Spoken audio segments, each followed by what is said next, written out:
Hello everyone, wish you all a happy new year. So, welcome to our channel. Today our topic is going to be on forwards and futures.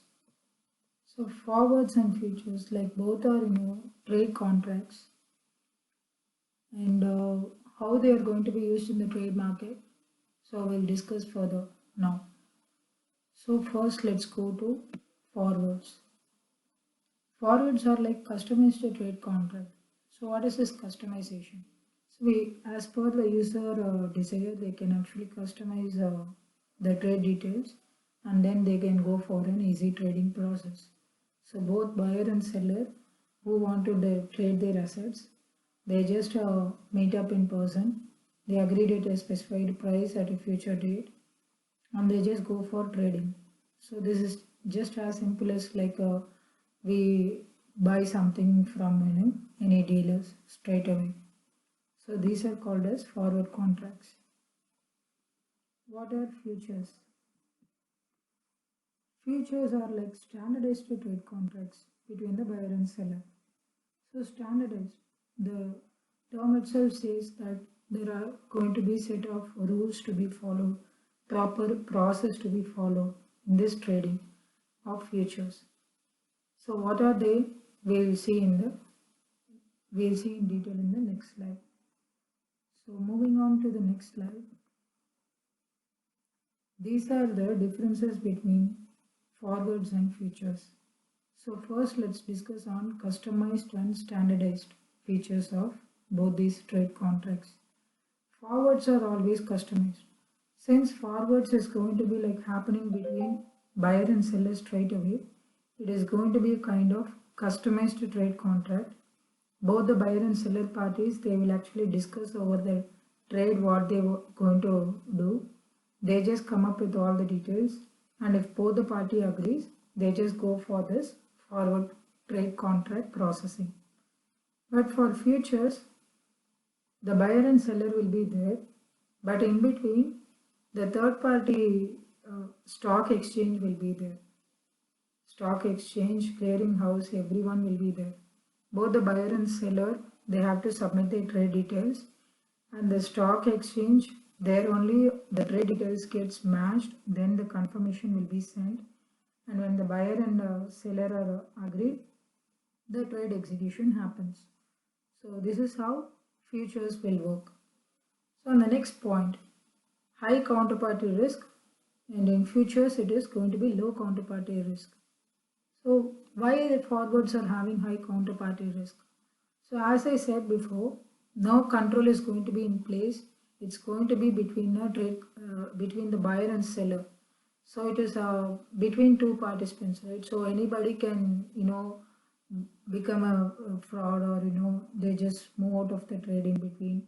Anything might happen at any point of time in the trade period. So the counterparty risk is very high. But in futures, the counterparty risk is very low. Why? Because since the stock exchange is involved between the buyer and seller participants, they'll actually validate all the details submitted by buyer and seller, and they will also uh, do all the regular checks for validating whether they are good participants for doing the trade further. So that is how futures are always having low counterparty risk comparatively to forwards. And the third point is going to be forwards will be traded over the counter, futures will be traded on an exchange. So from the start we are telling, right, over the counter. So which is like meeting in person, making a deal and executing the deal over the counter. Just like you go meet a person, talk over some deal and finish off the deal. So that is like over the counter. Those kind of trade contracts like forwards are being executed that way. But futures, it is exchange traded. So basically the asset details are listed on the stock exchange. So the buyer who wants to buy, he will be go and checking for the seller stocks, as well as the seller will be able to identify proper buyer for their expected price and quantity, quality, everything. So there are many other criterias. which we'll be discussing in our later videos. So when all these things get matched and both the participants agrees, the exchange only will make the trade to happen from the initial stage till the last, that is the settlement stage. So that is why it is called, it is like exchange traded trade contract. We'll be seeing that. So forwards and futures, the next point is going to be not regulated, and futures will be a regulated one. So obviously when there is going to be a trade is happening, there are certain regulations needs to be followed, especially for exchange traded. Wherever we are geologically present, there is a regulator being available.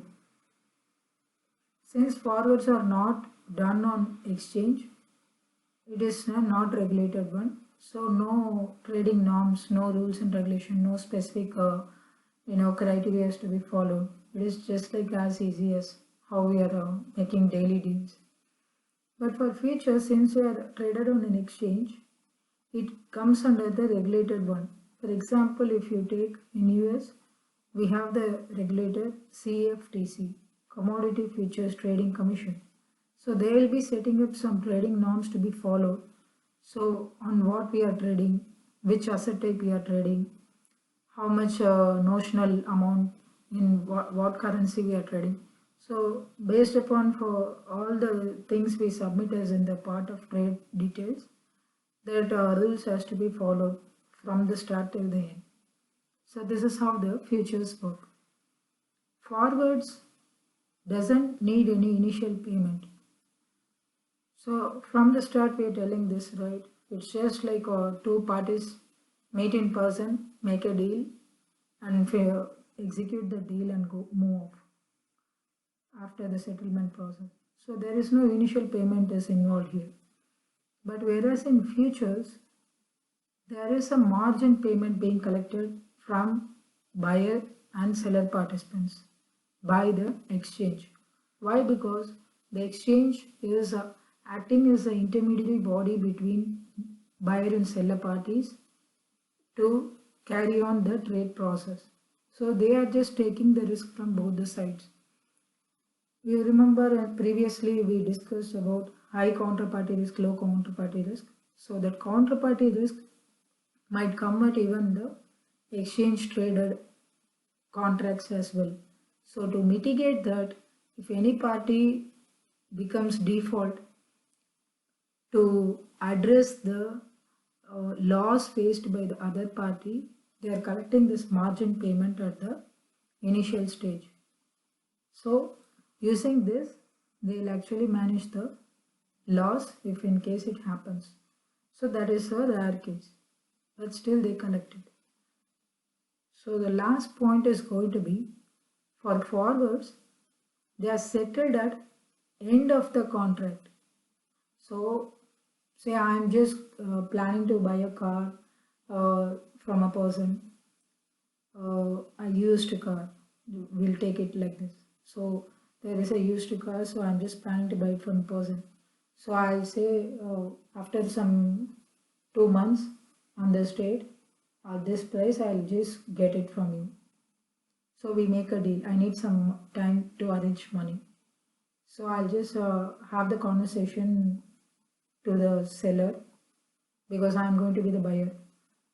So after 2 months, we both meet on the planned date, and the agreement made between us will be a kind of a simple paperwork where we sign it, and the transfer of the car will be made in my name and the car will be given to me. In return, I'll be giving the cash to the seller. So whatever the agreed price we discussed and did.